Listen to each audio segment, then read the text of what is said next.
Bonjour et bienvenue dans ce nouveau numéro du Journal des Biotech. Dans notre point d'actu, je verrai en compagnie de Martial Descoutures ce qu'il faut penser de ces résultats de phase 3 pour les vaccins dans la Covid-19. Et notre interview sera consacrée à Frédéric Crenn, PDG et cofondateur d'Inventiva, le Journal des Biotech. C'est parti.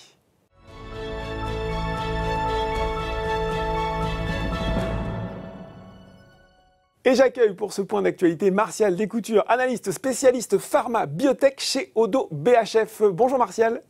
Bonjour. Alors, on va parler ensemble, bien sûr, de ce vaccin contre la Covid-19, de ces vaccins contre la Covid-19.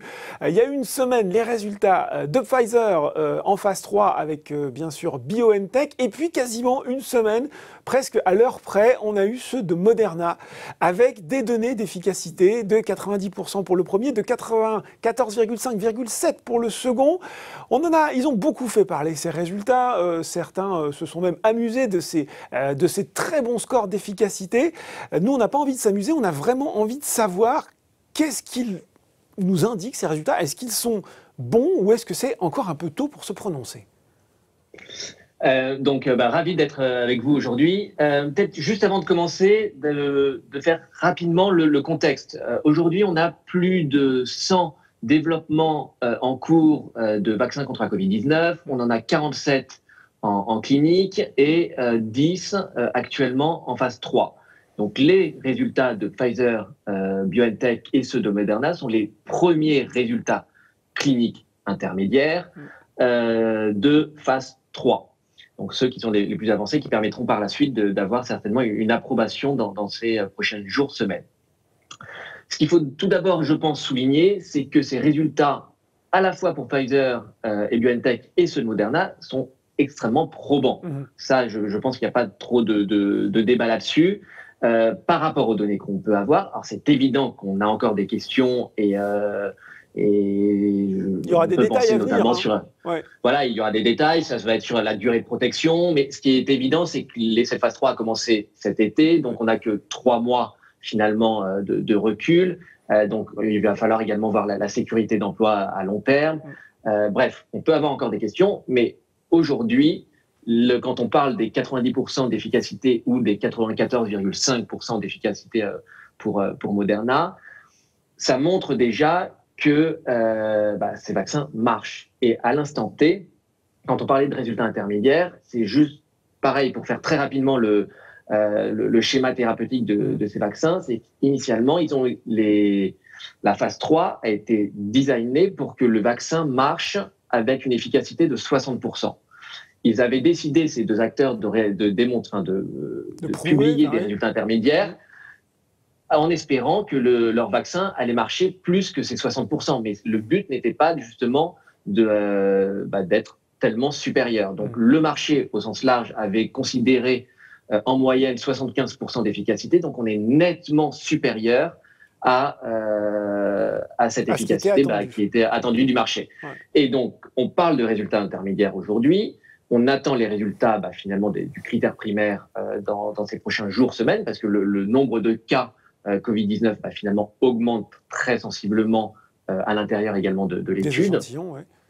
Donc on devrait avoir les résultats dans peu de temps, mais ils vont finalement très peu être différents de ceux qui ont été publiés ces 2 dernières semaines. Alors c'est certain, on va peut-être avoir une petite variabilité entre 90%, 85% ou 95%. Cependant, avec si peu de patients et avoir démontré une telle efficacité, c'est évident que ça ne peut pas être un hasard statistique et donc que la conclusion montrera que ce vaccin est efficace. De plus, en termes de data qu'on a pu retenir, c'est également au niveau de la sécurité d'emploi qui a été aujourd'hui, alors c'est évident qu'on n'a pas tous les détails, bien qu'on en a eu un petit peu plus chez Moderna, on n'a eu aucun véritable sujet de sécurité d'emploi réel. Donc les principaux détails, c'était sur la douleur, sur les douleurs musculaires, donc douleurs au site d'injection, etc.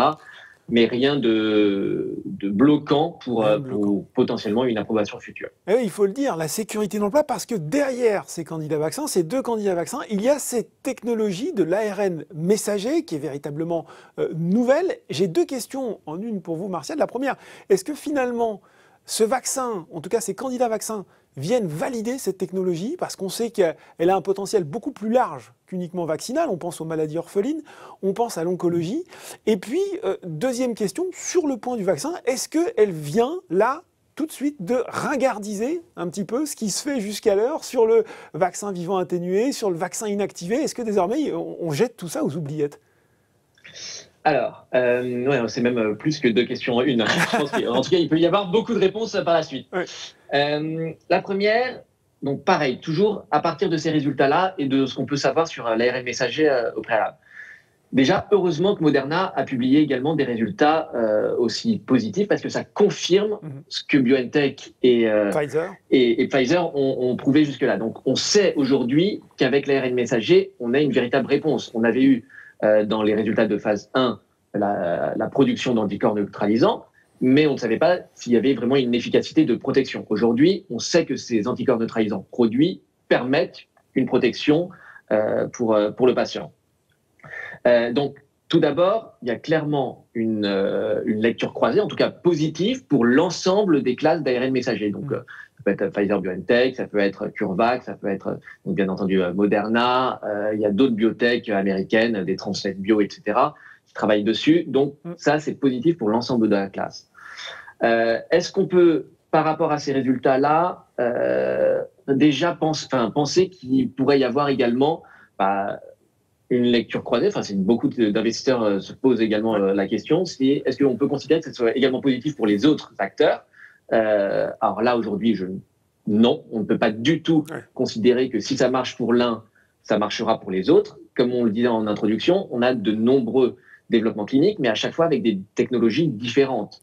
On va avoir bientôt les résultats, avant la fin de cette année, en tout cas, d'AstraZeneca et J&J, mais qui font aujourd'hui une autre technologie qui est par adénovirus. On va voir lors du premier semestre 2021 ceux de Sanofi et GSK, enfin phase 3, et même on aura ceux de phase 1-2 dans ces prochains jours, semaines, mais c'est également par une autre technologie. Donc, aujourd'hui, ça, on ne peut pas considérer que ça sera également positif pour les autres. Il n'y a justement rien du tout à voir. Par rapport à la question sur l'ARN messager, et y a-t-il justement une nouvelle crédibilité pour l'ensemble des plateformes? Parce que l'ARN messager est finalement une nouvelle approche thérapeutique qui peut être prophylaxique sur le vaccin tel que la Covid-19, mais également thérapeutique car il y a des développements dans les maladies rares, en oncologie, etc. Je pense que là, c'est encore un peu tôt pour considérer que ça permettrait de crédibiliser l'ensemble des technologies. C'est évident qu'il y en aura où ça marchera mieux que d'autres, ça paraît extrêmement cohérent de le penser. Après, ce qu'on peut, je pense, par contre, plutôt considérer, c'est qu'il y a un véritable intérêt dans les vaccins prophylactiques. Donc... Martial, pardon, je vous arrête, mais sur ce côté, justement, ringardisation des autres technologies. Est-ce que maintenant, je pense notamment à Valneva, qui travaille aussi sur un vaccin contre la Covid-19 avec un virus inactivé, est-ce que, ça y est, c'est désormais has-been, je suis désolé des mots peut-être un peu durs, ou est-ce que, au contraire, voilà, là aussi, il ne faut pas s'enflammer, il est encore trop tôt pour le dire, et il y a de la place pour les autres technologies vaccinales? Alors là, je pense qu'il y a vraiment deux aspects. Les premiers résultats d'ARN messager sur la Covid-19 sont très très bons. Après, spécifiquement sur cette pandémie actuelle, c'est évident qu'il y aura de la place pour beaucoup d'acteurs. Donc, on a aujourd'hui des problématiques qui ont été reprises par la presse, notamment de stabilisation, après d'envoi. Il y aura également des problématiques de production. Et également, on ne sait pas aujourd'hui exactement quel va être le schéma vaccinal proposé. On peut imaginer qu'on va avoir une première vaccination avec les 2 doses attendues, suivie certainement d'un booster, peut-être au bout de 6 mois, 1 an, et que ça sera à prendre pendant quelques temps. Donc aujourd'hui, ça, c'est pas certain. Donc il y a largement de la place pour beaucoup d'acteurs sur la Covid-19. Après, sur la technologie au sens large, pour d'autres développements vaccinaux, on repart quand même sur des développements qui sont actuellement en phase 1 ou 2 en ARN messager. Donc, on a encore largement le temps de voir arriver et donc de se refaire une opinion sur les vaccins prophylactiques, notamment là-dessus. Bon, Marcia, quand même, on a Moderna qui vaut maintenant plus de 37 milliards de dollars, avec un vaccin en phase 3 et puis quand même tout le reste des produits qui est plutôt en préclinique. On a BioNTech qui vaut 20 milliards de dollars, là aussi, sur son vaccin. Et cette question, alors que je vous ai bien écouté, vous m'avez dit quand même tout le reste, ça ne légitime pas pour autant tout le reste des développements qui est fait en ARN messager. Est-ce qu'on n'est pas là dans une jolie bulle de valorisation sur l'ARN messager, sur ces biotech spécialisées dans ce secteur? Alors, bulle peut-être pas, en tout cas je pense pas encore, ça je ne crois pas, et notamment pas sur ces deux sociétés, car justement il y a un panel de développement derrière qui est quand même extrêmement important. Je ne pense, par contre, avoir une thèse d'investissement sur un BioNTech ou un Pfizer, ou un Moderna, essentiellement sur les résultats de la Covid-19 et sur les 2-3 prochaines années de vente, ça me paraît plutôt déraisonnable. Je ne suis pas persuadé qu'il faut avoir cette approche-là, mais soit on croit dans la technologie et on peut considérer qu'il y aura potentiellement, ça va être comme les anticorps monoclonaux, on aura maintenant l'ARN messager qui pourrait être un nouveau type de médicament et donc avoir un véritable panel derrière. Donc en termes de valorisation, je pense qu'il y a encore beaucoup de sous-jacents, notamment sur ce type de valeur. Bon, pas de bulle encore, hein. C'est ce que j'ai retenu. Vous reviendrez avec nous commenter les prochains résultats de phase 3 des vaccins qui vont arriver dans les mois qui viennent. Mais avec grand plaisir. Merci beaucoup Martial Descoutures, analyste spécialiste pharma biotech chez Oddo BHF. Merci. Tout de suite dans le journal Les Biotech, c'est l'interview.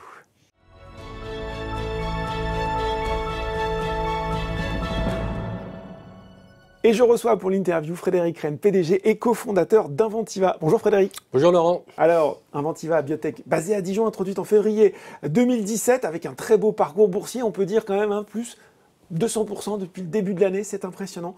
On rappelle que votre actif le plus avancé, c'est l'anifibranor, l'anifibranor dans la NASH. Et on peut dire que les planètes sont en train de s'aligner puisqu'Inventiva a reçu le statut de Breakthrough Therapy de la FDA le 13 octobre.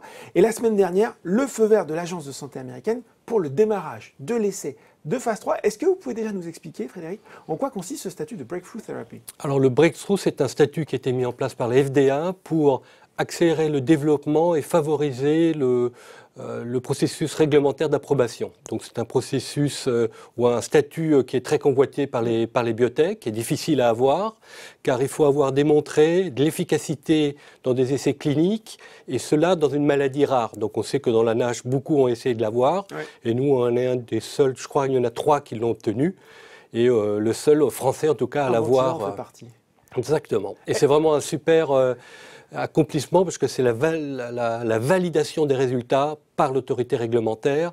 Et on a eu ce meeting de End of Phase 2B meeting avec la FDA et clairement on voit une ouverture, une disponibilité, un dialogue qui s'instaure avec les autorités réglementaires. Alors justement, vous l'avez dit, pour vous, c'est la récompense de des très bons résultats de phase 2 obtenus de phase 2B obtenus par l'anifibranor? Oui, tout à fait. Ouais. Sans ces résultats, on ne l'aurait pas eu. Et pourquoi ces résultats sont très bons? En fait, dans la NASH, donc une maladie fibrotique, la FDA regarde 2 choses. On regarde est-ce que le produit est capable de réduire l'inflammation et la mort cellulaire, on appelle ça la résolution de la NASH, ou de résoudre la fibrose. Et nous, notre produit a résolu les 2 choses. Ces deux processus ont été améliorés par l'anifibranor. Et c'est ce qui a amené la FDA à nous donner ce statut. Bon, alors on va revenir sur cette étude. Il y a un lancement effectif de l'étude de phase 3 au premier semestre 2021. Pas d'inquiétude d'être retardé par la crise sanitaire. Et puis combien de patients? Est-ce qu'on peut en savoir un petit peu plus sur cette étude de phase 3 qui s'annonce? Alors deux questions. Sur la Covid, bien sûr, il y a de la préoccupation comme tout le monde, mais ce sont des choses qui s'anticipent. C'est un problème opérationnel qui se rajoute, donc il va falloir y travailler. Ensuite, sur le dessin de l'étude, le nombre de patients, donc ça c'est en cours de finalisation. Maintenant, on a passé le cap de la FDA, il faut qu'on passe le cap de l'agence européenne.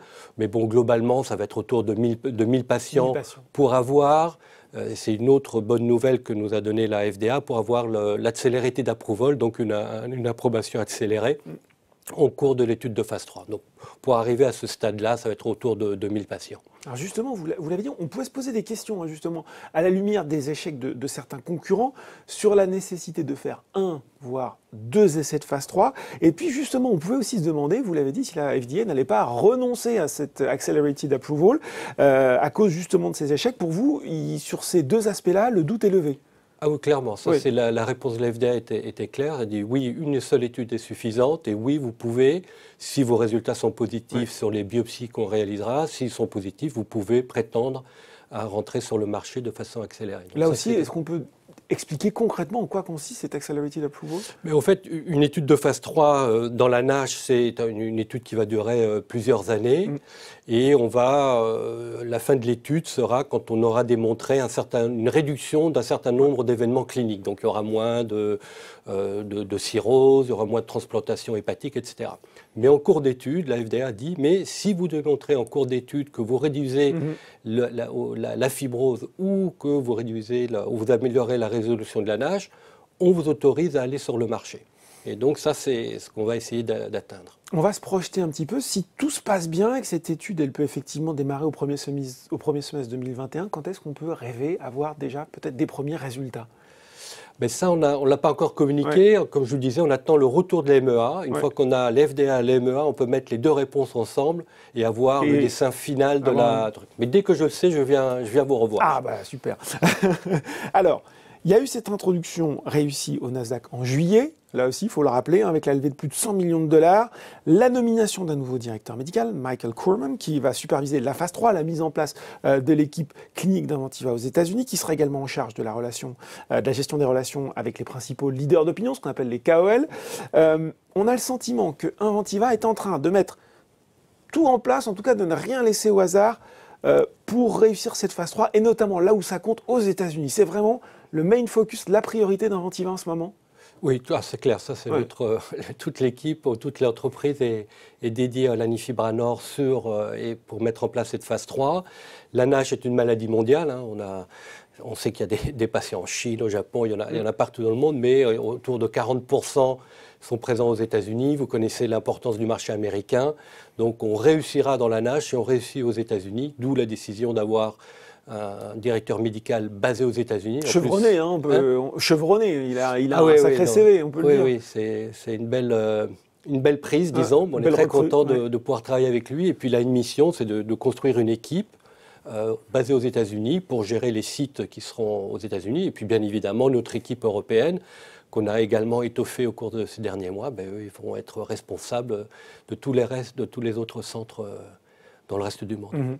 Frédéric Rennes, j'avais envie d'avoir votre avis justement sur la NASH. Il s'est passé beaucoup de choses en 2020. Les groupes qui étaient les plus avancés ont chuté. La pathologie, ça reste encore compliqué. On parle encore beaucoup des marqueurs, de la façon de l'identifier. Quelle est votre opinion, votre vision sur le marché, à la fois d'un point de vue médical et d'un point de vue commercial? Oui, alors c'est sûr que pour nous, ça a été une très belle année, pour les résultats, on l'a dit, mais également on a vu la compétition autour de nous qui s'est vraiment clarifiée. Et donc on était entre les suiveurs, on devient les leaders, donc ça c'est vraiment une belle chose. On sait également que le marché, moi je suis convaincu qu'il est là, il faut simplement, la difficulté c'est comment identifier les patients. Clairement, on ne va pas biopsier 10% de la population. C'est compliqué. Mais il y a des biomarqueurs qui se mettent en place, il y a tout le monde travaille là-dessus. Donc moi, je suis confiant que d'un point de vue commercial, il y a un marché qui est très important, parce que la maladie est là. Quand on discute encore une fois avec les autorités réglementaires, ils sont conscients qu'il y a un souci, qu'il y a vraiment besoin de trouver un médicament et qu'il faut traiter ces patients. Pour vous, la clé quand même, ce sera vraiment un dépistage facile pour augmenter considérablement le potentiel de traitement? Oui, la clé, c'est un produit comme l'anifibranor, c'est-à-dire qui traite la résolution de la NASH et qui traite la fibrose. Et puis, effectivement, un diagnostic simple. Alors, est-ce que c'est de l'imagerie? Est-ce que c'est un test sérologique ou un mélange des deux? Ça, on verra. Mais clairement, il faut qu'on évite la biopsie et je suis convaincu qu'on y arrivera. Bon, c'est quelque chose que vous voyez un horizon de combien de temps? 1 an, 2 ans on verra ça. Nous, oui, c'est ça, 2-3 ans. Il y aura sûrement des ouvertures pour éviter les biopsies. Au niveau commercial, les études cliniques, il faudra toujours faire des biopsies. Mais une fois que le produit sera approuvé, on ne devra pas biopsier. Au moins, c'est mon avis. Après, on verra le futur. Alors voilà pour le dossier NASH, mais il y en a un autre, parce qu'à côté de ça, vous avez aussi eu de bons résultats pour Odiparcil dans la MPS6, la mucopolysaccharidose, en phase 2A. Et cette reconnaissance, encore une fois, il vous aime bien la FDA, avec ce statut de fast track accordé au traitement. Et pourtant, vous l'avez dit Frédéric Rennes, vous ne pourrez pas tout développer en même temps. La priorité numéro 1, c'est la NASH. Alors vous expliquez dans votre dernier communiqué de presse que toutes les options vont être envisagées pour Audiparcil sans trahir de secret commercial, industriel. Est-ce que vous pouvez nous en dire un petit peu plus sur ces options qui sont sur la table? Ben oui, au fait, c'était une décision difficile parce que le Audiparcil, comme vous l'avez dit, c'est un produit qui marche bien, qui a eu des bons résultats. En plus, dans une maladie où il y a vraiment un besoin médical très important. Donc il y avait vraiment une opportunité, mais on n'arrive pas à tout faire. On s'est rendu compte qu'on était en train de dédoubler les équipes, dédoubler les efforts, et on n'arrivait pas à suivre le D-projet en même temps. Donc décision de se focaliser sur l'anifibranor, c'était logique. On a l'opportunité d'être un des leaders dans la NASH. Et puis Audiparcil, on va avoir toutes les opportunités pour trouver une société, un moyen pour continuer le développement de ce produit qui le mérite et qui a un bon potentiel. C'est un partenaire stratégique qui pourrait prendre à sa charge les essais de phase 3, par exemple? Par exemple, voilà, mais il y a vraiment beaucoup d'autres options. Et puis là encore, il faut les étudier avec calmement, voir quel est le mieux pour le produit, pour les malades, pour nos actionnaires. Donc on verra comment ce dossier va évoluer au cours des mois qui viennent. Bon, vous avez de quoi étudier calmement, parce que vous avez récemment publié votre information financière, au troisième trimestre, une trésorerie de près de 125 millions d'euros au 30 septembre. De quoi aborder cette phase 3 avec sérénité, puis finalement, vous l'avez dit, étudier ces dossiers le mieux possible? Oui, nous on a été très prudents, on a fait des levées régulières, on en a fait 2 avant la Covid, on a fait cette belle introduction au Nasdaq. Encore une fois, il n'y a pas beaucoup de sociétés françaises qui ont réussi à s'introduire sur le marché américain. Donc on a suffisamment de trésorerie pour lancer cette étude de phase 3, mais bon, bien évidemment, on reste toujours très prudent, on fait pas à pas, on fait les choses comme elles doivent être faites. Pour justement, on se fixe comme objectif lancer cette étude de phase 3 au premier semestre de l'année prochaine. Là, vous avez quelle visibilité financière à peu près? C'est fin 2022. Bon. On peut considérer que le cours peut continuer à s'apprécier alors, au vu de ce qui se passe?